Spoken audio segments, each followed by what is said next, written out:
Hey friends, welcome back to Acre Homestead. My name is Becky. If you're new, welcome to my kitchen. Today we're going to be rendering beef tallow. This process of rendering fat you can use for pork, beef, venison, whatever type of fat you have. It doesn't have to be specifically just for beef tallow. The reason I want to share with you the importance of learning how to render your own fat is because if you are to buy a half a pig, a half a cow, something like that from a local rancher in your area, they're going to give you the option to keep the fat. This is the kidney fat. It's called the tallow or leaf lard if you're dealing with pork. It's the fat that is around the kidney of an animal, and it is the cleanest, most pure form of fat you can get off an animal. And if you don't request this when you order half a cow, whole cow, pig, lamb, whatever it might be from your rancher, they will toss this. There are so many applications you can use this beef tallow for. You can cook with it. You can make soap with it. I have a video on how to make soap out of tallow. You can make hand balms. Tallow is it's a fat that is very close to our own skin makeup. So it makes a beautiful hand balm or salve. I have a recipe. I can link that recipe down in the description box and a whole video on it if you're interested in that. It's really, really, really good for eczema. I suffer from eczema. So let's just get right into it. I hope you learned something and I hope you're encouraged by this video. I put gloves on just because I have to cut this fat up really small. Josh and I are meat eaters and I want to respect the animal enough to use every single part of it. That is why I go to the effort to request this fat and to render it and to use it. I have a roaster pan here. We are going to render the fat in this pan, and I'm going to cut this into little tiny pieces. This is going to allow the fat to render better. This fat has connective tissue in it, and that's what we have to render the fat away from. There is a little bit of some veins, and there's a couple places where there's a little bit of meat. We're going to cut that off. Through my years of buying from local ranchers, I have heard that there are some butchers out there that will grind your tallow for you.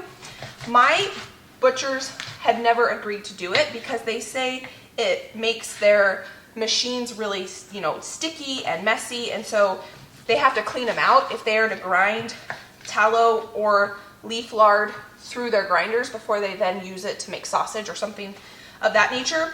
But if I were you, if you put your cutting instructions into your butcher, ask them if they will grind up the fat for you, because then you don't have to, because then you can skip this step and you can go straight into rendering it. And I've heard from multiple people that their butchers will do it. I've had 3 different butchers in my area tell me they won't do it, which is fine. So for a long time, for many years, my sister used to do this process for me because, honestly, it's not my favorite thing to do. I'm not going to lie to you. But I want to show you guys how to do it, so we're going to do it together. And it's not hard. We can do it.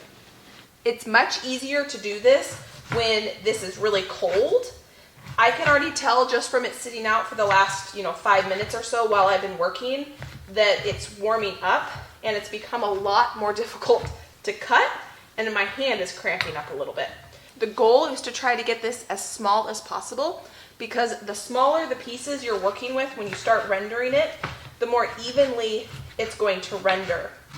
You want to do this on a low and slow process because you don't want the pieces to start to brown. You want the fat to melt, not brown.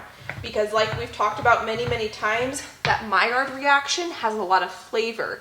And if you want this tallow to be really clean, if you're working with beef or if you're working with lard and you want a very mild flavor where you're not tasting that meatiness, then you don't want that Maillard reaction. So I'm always talking to you about, we want the Maillard reaction. We want the Maillard reaction.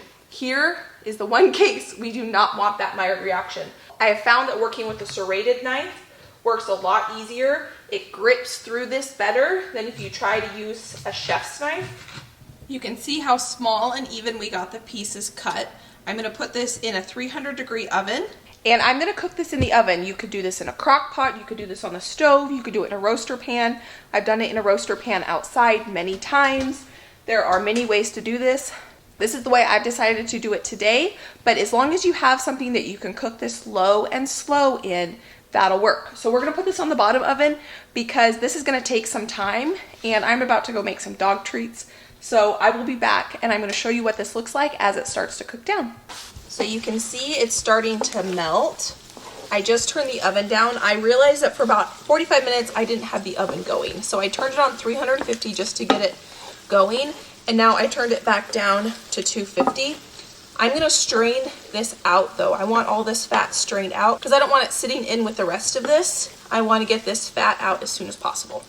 I have a pot on my stove with a colander and some cheesecloth. If you don't have cheesecloth, that's fine. You can just use a coffee filter or paper towel. I happen to have some, so I'm going to use it. I'm going to lay this over and we're going to strain that melted tallow into this pot.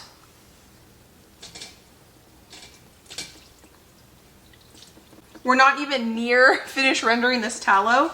By doing this, we're getting the really clean fat out of here so that if there's any impurities that are going to flavor it that are still left in here, they're not going to be touching it. So we want to try to get it away from that as soon as possible. We're going to take this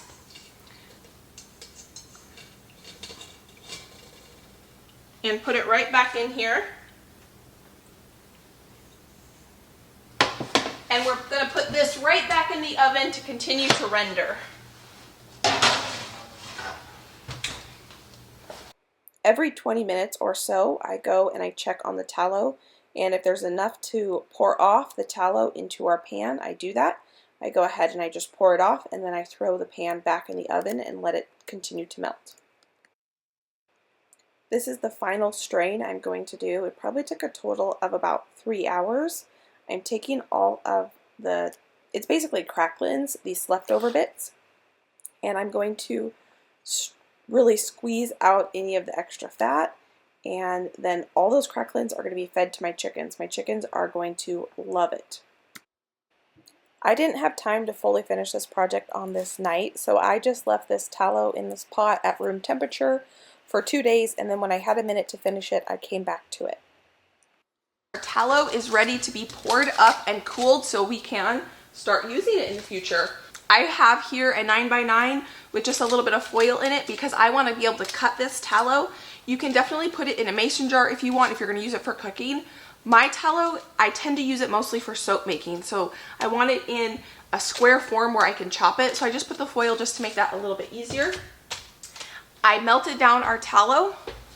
When you go to wash your pots and pans that you've rendered beef, fat, lard, whatever type of fat it is that you've rendered, do not just stick these in your dishwasher. What you need to do is you need to try to get as much of the fat off your pots and pans, your spatulas as possible before you wash them. You don't want a bunch of grease going down your kitchen sink. So what I do while it's still warm, I take a paper towel and I try to wipe as much of that grease off as I can. I'm not a fan of paper towels to be used on a daily basis, but something like this, it is crucial because I don't want this grease going down into my septic, into my pipes. Doesn't matter if you have septic, you don't want it going down your pipes because it will harden and you can get a clog. So this is a perfect application for using a paper towel. So I'm going to get this tallow into the freezer and I'm going to show you what it looks like when it's all nice and solid. The 9x13 isn't hardened yet, but I wanted to show you what this looks like. The 9x13 is a lot thicker, that's why it's taking longer. This rendering project gave me this 9x9 and also a 9x13. Still a little bit soft. All I'm going to do to preserve this tallow and just keep it fresh for a longer period of time is I am going to store it in the freezer. If you wanted to pour your liquid tallow into a mason jar and you wanted to cook with it on a regular basis, just store it in the refrigerator. It's going to last a super long time, especially in the freezer. I am a meat eater and I feel it is my responsibility to try to use every single part of the animal as possible, to respect it, to respect the environment, and just be the best steward I can be. So one way I do that is I render the fat, and I do not want this to go to waste. It's beautiful, it's healthy, and it's a very natural thing. It's not normal in our society today to do this skill, but it has been normal longer than it's not been normal in society to do this. Every single society before ours valued, respected, and honored this part of the animal, and I want to do that too. My preferred method to use this white gold is in soap making and in skincare products. I have a video right here where we make some skin cream together, and I have a video right here where we make lotion together, so go enjoy those. I plan to get a lot more into soap making, and that is what I plan to turn this into. So if you're interested in that and you're new around here, please consider subscribing. If you enjoyed this video, please give it a thumbs up, and I cannot wait to see you next time. Bye guys!